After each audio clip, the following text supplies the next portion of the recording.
Hello. Welcome.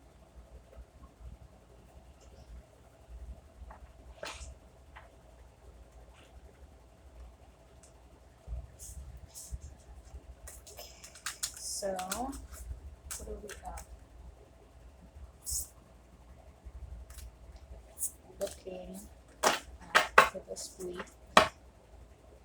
Star Brothers on top. Star Ancestors underneath that. Wowie. Horus energy, protection, loyalty, safety, trust. A new earth came out. Or shuffled. It's happening. Keep holding the vision.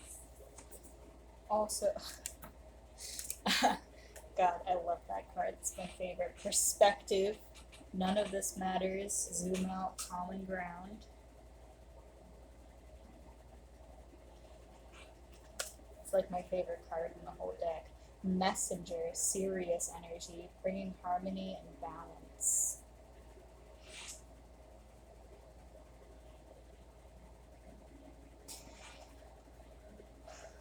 So, especially with Star Ancestors on top,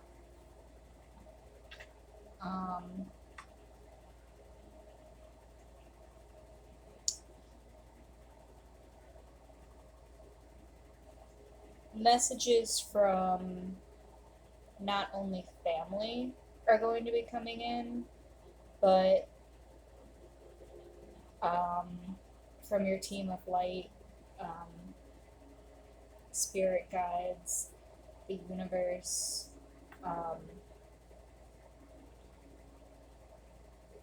I feel like some of you haven't discovered all of your star family, especially with the Star Brothers here. So you could be combinations, right? And with different shifts happening right now in a lot of different aspects, it's going to allow you to open doors on the spiritual aspect to a lot of different new things. You're going to be learning new things about yourself and about your family.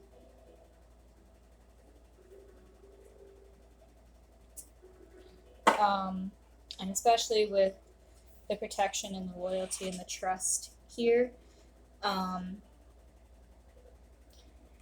it's going to seem scary because it's new.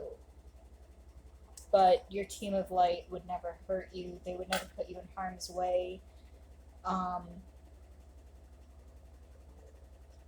So you might have to update your prescription, just how you view things, how you see things, and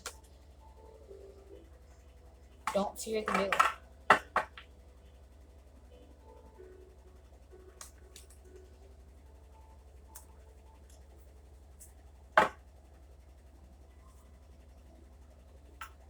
Because if you fear it and you push it away, you might not get those messages. Very important messages.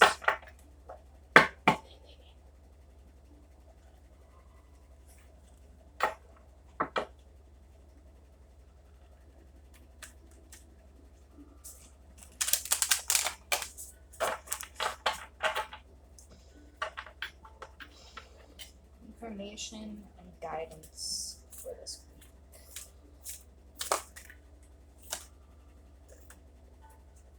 Spirit of Bear on top. Going within is very important. Bears are in hibernation right now, I believe. So that inner cave, that whatever you envision it to be, inner cave is just a common term. It could be anything. For me personally, it's a wisteria tree that's in the middle of an empty field.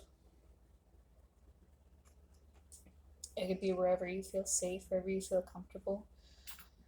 Self-focus also came out.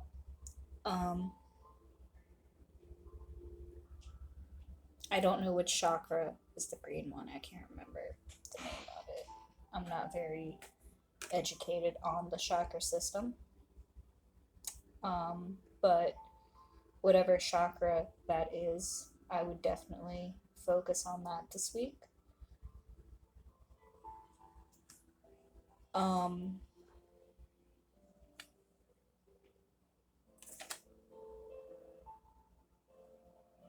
your inner cave is kind of like the meeting place, if you will. Uh,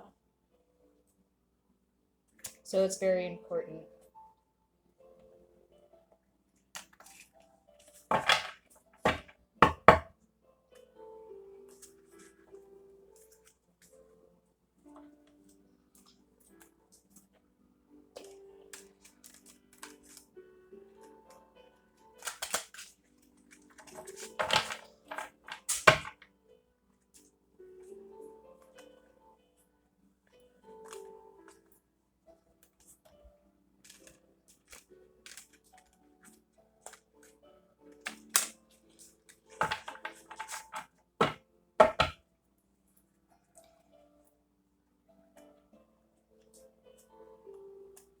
Messages for this week.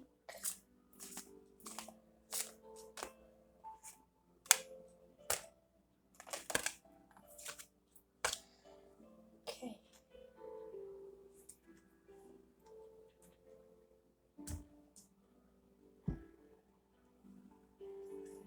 Triple Goddess. Being one with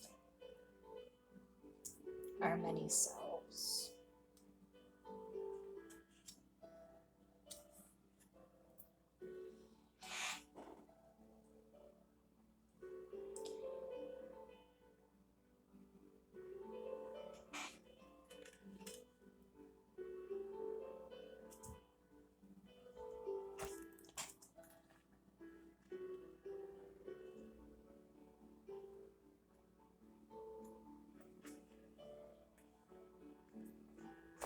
Reactivity. If you have drawn this sigil, number 38, you are currently emotionally reacting instead of responding, and you are not seeing why you are reacting in the way that you are. As people, we only react when we feel deeply threatened. This reality is that you feel unsafe and at risk in this scenario in some way. So, especially with the spirit of bear, that's very instinctual energy, like root instincts, animal instincts, if you will. And with the whole perspective card, it would definitely help to understand it um, and learn from it. And not look at the symptoms, but at the root cause. When we feel threatened, our survival mechanisms take over our capacity to objectively view or understand the situation at hand. These mechanisms make us act immediately. We react in order to avoid, postpone, or nullify the threat of loss. Like a gunshot shooting off a bullet, we act so quickly that we make serious mistakes, which we can't take back and may spend a long time paying for. If you have drawn this sigil, the threat in the circumstances in which you find yourself is not as imminent or as big as you think it is.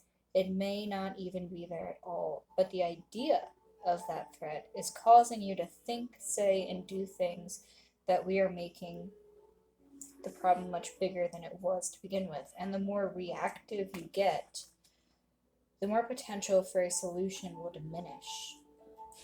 Anytime we are reactive, we are on the defensive. This means that we have a real vulnerability. We are hiding and guarding.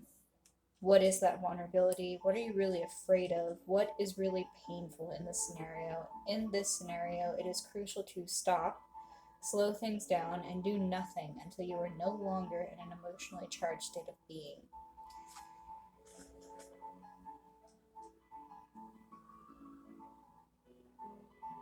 So I guess that's also why going into the cave is so important. And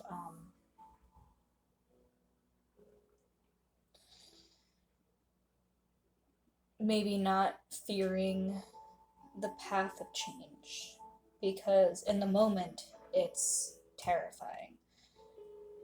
But when you get to the other side of the hurricane, you may find yourself in a much better situation. And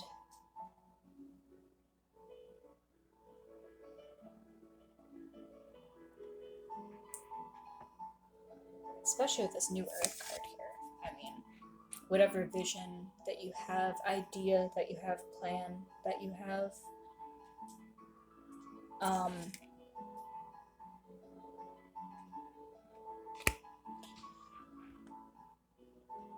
this is probably happening for the better good. And when you're in an emotionally charged state, that anger, despair, it will shut you down. And because when I was doing the cards, the messenger card kind of like swung back and forth. It came out upwards, but when I was moving stuff around, it swung upside down. It's possible for them to communicate with you, you know, that doorway is always there no matter what. But the messages that come through don't matter if you choose to close that door and not listen and not allow them to shine a light on things and guide you. And their job as our spirit guides are to shine a light on everything, even things that we don't always want to look at. And we need to trust their guidance because they know better than us. And their job isn't always easy, and our jobs aren't always easy, and that's okay. But they're here to help us, even though it may not feel like they're there to help us all the time.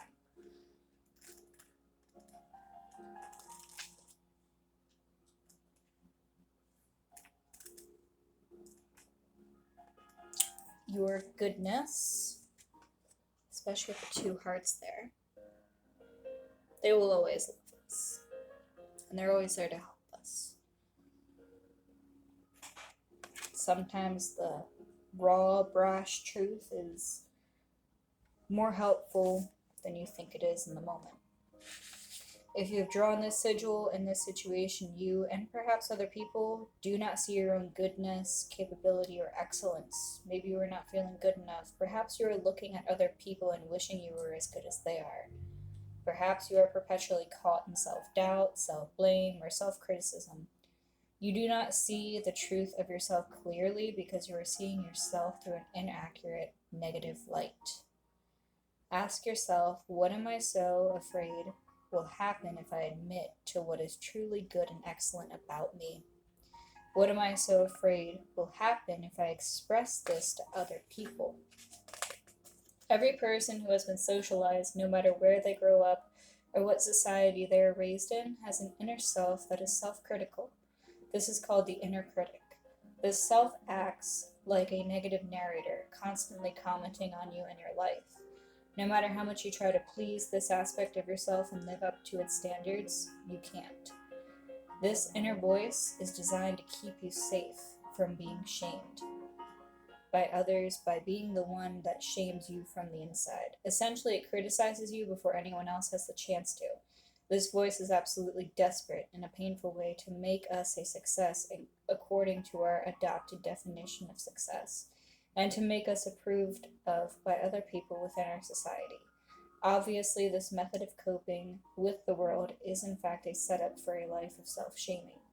The saddest thing about this inner part of us is that we don't realize it is an adaptation within us. We think it literally is us. This aspect of you is like the parent whose love is abusive. It's like the parent who is so desperate for you to avoid failure, hurt, and shame, therefore to see you succeed, make enough money, find the perfect relationship, get the reputable job, and be approved by society, that they end up suffocating you with pressure. What is important to see is that this voice that keeps you drowning in shame is actually the part of you that wants the very best for you. You have to see the motive of this inner fragment of you to be able to integrate this aspect into the rest of your being. Regardless of what you have been told in the past by other people, it is not actually against you. Instead, it is your greatest advocate. There is a way to turn this inner dynamic around so that it works in your favor. When you begin to feel bad, you can tune in to these internal thoughts and to the internal self that is the source of this voice and these thoughts. You can witness what it is saying and specifically look for the vulnerability that is beneath each of its expressions. This process is a bit like seeing smoke and, in response, going looking for the flames. For example, let's say that you attend a dinner with some friends and you say something and notice the slightest reaction in one of the people at the table that you interpret as a negative response. Maybe this inner aspect of you is saying things like, "You're always such an idiot. Why did you have to say that? You blew it this time. They're probably talking about you now as we speak." That is the smoke. The flames underneath is a vulnerability. Vulnerability is something like, I feel so powerless to do and say the right thing, and I'm terrified that if I say the wrong thing, people will reject me. You can begin to perceive the pain you feel in your body and the thoughts and inner voice behind them as coming from an aspect of you that is like a smoke alarm. Every time it starts speaking, it is alerting you to the presence of fire. Something is very threatening and painful to you on a deep level, and it needs your help to deal with it. If you consider this internal self-evaluator as the part of you that asks you for help to immediately change a situation that could cause you rejection, you will begin to see that these painful feelings are not trying to hurt you. Instead, they are like a smoke alarm that is screaming out for your help. If you have drawn this sigil, you need to admit to what is good about you and capable about you and excellent about you, especially relative to the situation at hand. And the other people involved in the situation need to do this too. In this situation, both of you and those around you have a serious blind spot relative to that goodness. Instead, all you and potentially they see is badness and wrongness.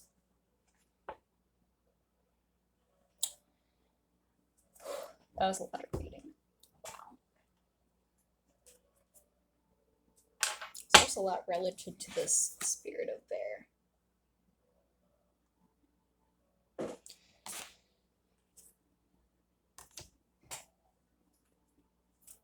Messages for this week.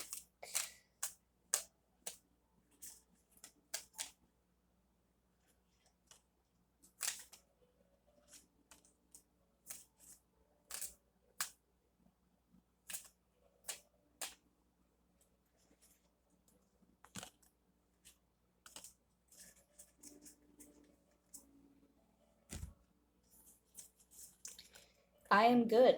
I acknowledge the good I have done in the world, the times I have shown heart, peace, and courage. This goodness is my truthful, frequent experience. I love my innate goodness. Self-love is the most important love, right? Self-reflection.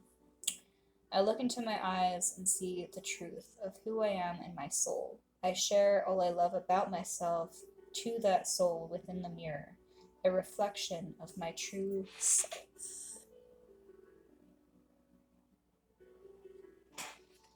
So with that perspective card, removing illusions.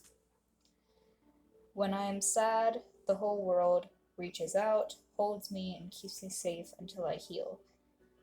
I take care to give myself all I need to be whole again.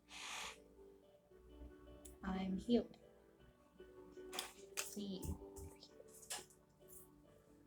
The gift of time. I devote time to myself. I focus on who I am becoming. I ensure my actions are in tune with my desires. Every day I make wise choices that lead to wonderful tomorrows.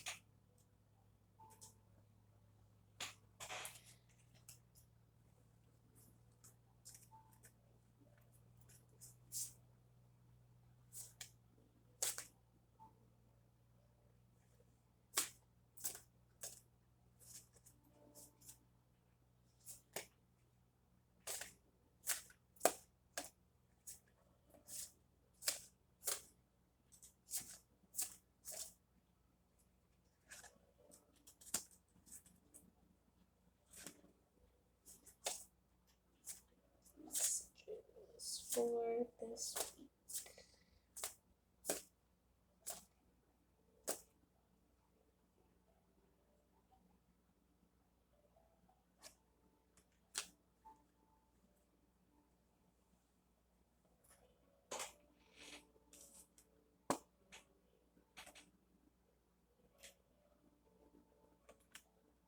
I don't know that much about mythology, but we got Osiris,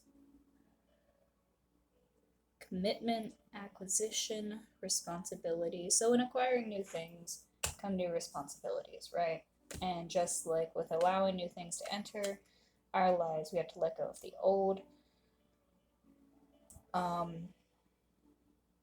you committed to accepting these new responsibilities of what you want in your life? And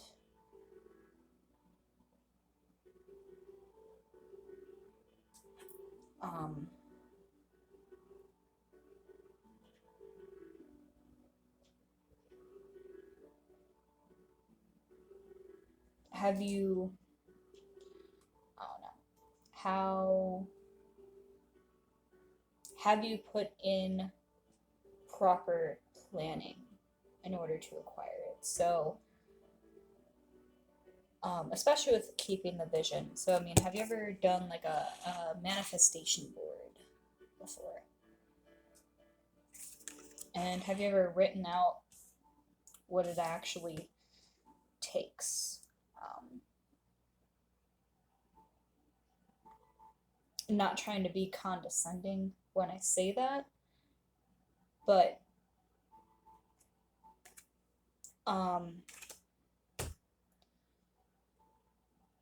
things, when you put in like a written out plan, sometimes it allows you to see things that you might have missed, and it might give you a different perspective on what exactly the responsibilities that come with it, things like that. I feel like that's not for everyone, that's just for some people.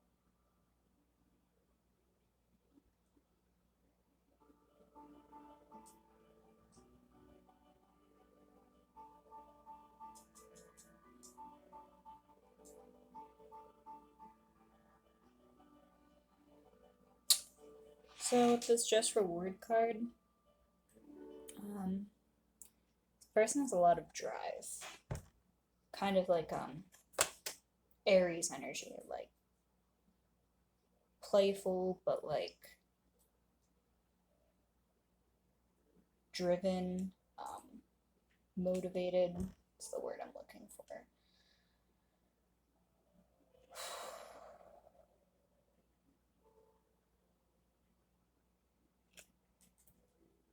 Tedious. So like mountain goats, right? They can maneuver themselves around like pretty much like straight, flat, 90-degree cliffs. And that takes. I would never do that, but I'm telling you, man, they're crazy. They can fall, like, and get back up and be fine too. It's okay to get knocked down, you know? Like, it happens. But the evaluation down there, look at where your footing went wrong and be like, oh, okay, let's go a different way this time. Motivation.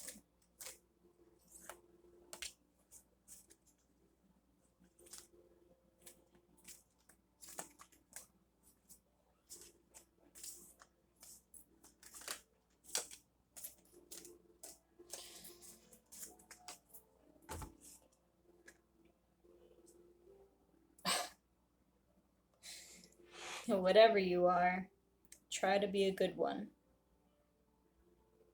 And the first step in that is seeing the good in yourself. Into a daybreak that's wonderfully wondrously clear. I speak English, I swear. I rise. Rising above your self-doubt, failures from the past, heartbreak, stresses, fear of responsibilities, and allowing them to guide you and help you, and don't fear the new. And don't fear lack and loss. Um, you can't control the way the wind blows, but if you fight the current, you're only making it harder for yourself. It's terrifying in the moment, but when you get to the other side, it's beautiful and relaxing and just a fresh, clean slate. Hopefully that helped, and I hope you have a blessed week.